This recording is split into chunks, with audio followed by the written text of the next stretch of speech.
இது களி மாதிரி ஒன்றோட ஒன்று ஒட்டிக்கிறோம். அதனால் 2 கப் ரவை எடுத்து நல்லா கொஞ்சம் கலர் மாறுற அளவுக்கு பொன்னிறமாக மாறுற அளவுக்கு வறுத்துக்கிறேன்.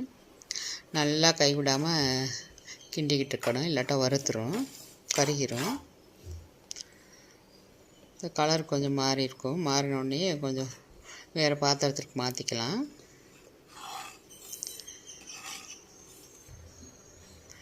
நான் வந்து 2 கப் ரவைக்கு 1 கப்பு பாசிப்பருப்பு எடுத்துருக்கேன்.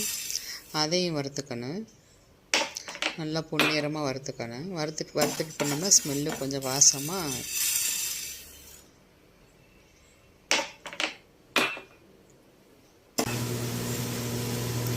கலர் மாறிடுச்சு.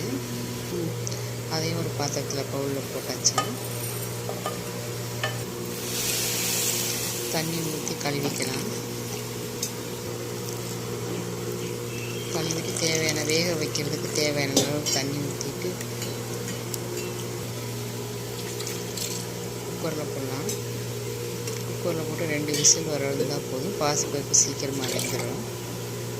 தேவைக்கிறப்ப தண்ணி ஊற்றிட்டு ஒரு பேன் வச்சு 2 ஸ்பூன் அளவு நெய் விட்டுக்கலாம்.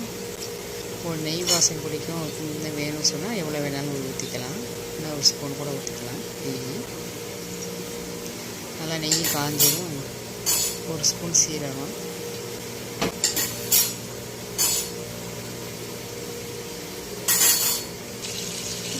ஒரு துண்டு இஞ்சியை கட் பண்ணி பொடிசாக கட் பண்ணி போட்டுருக்கோம். மிளகு இடித்த மிளகு, இது வந்து முழுசாக போட்டால் குழந்தையெல்லாம் எடுத்து போட்டுருக்கோம், அதனால் உரலில் இடித்து போட்டுருக்கேன். கருவேப்பிலை கொஞ்சம், பொடிசாக நறுக்கிய பச்சை மிளகாய், நல்லா பொரிஞ்சதும் 1/2 ஸ்பூன் மஞ்சள்தூள். எண்ணெயிலே போட்டோம்னா அந்த மஞ்சள் வாசம் அடிக்காததுனால எண்ணெயிலே மஞ்சள்தூள் போட்டுருக்கேன். இப்போ தேவையான அளவு தண்ணி ஊற்றிக்கலாம். 1 கப் ரவைக்கு 3 கப்புங்கிற அளவு தண்ணி ஊற்றிருக்கேன். மசாலாவை கம்மியாக உப்பு தேவைக்கேற்ப. நல்லா கொதிச்சிருச்சு. கொதிச்சோன்னா நம்ம ரவையை போட்டு கிண்டிடலாம். உங்களுக்கு நல்லா சூடி நல்லா கொதிக்காமல் கிண்டக்கூடாது. நல்லா கொதிக்கிறத பார்த்துட்டு இப்போ ரவையை போட்டு வறுத்து வச்ச ரவையை எடுத்து கிண்டலாம். நல்லா கிளறி விடணும், கட்டி போட்டுறாமல் நல்லா ஃபுல்லாக சிம்மில் வச்சுக்கலாம் அடுப்பை.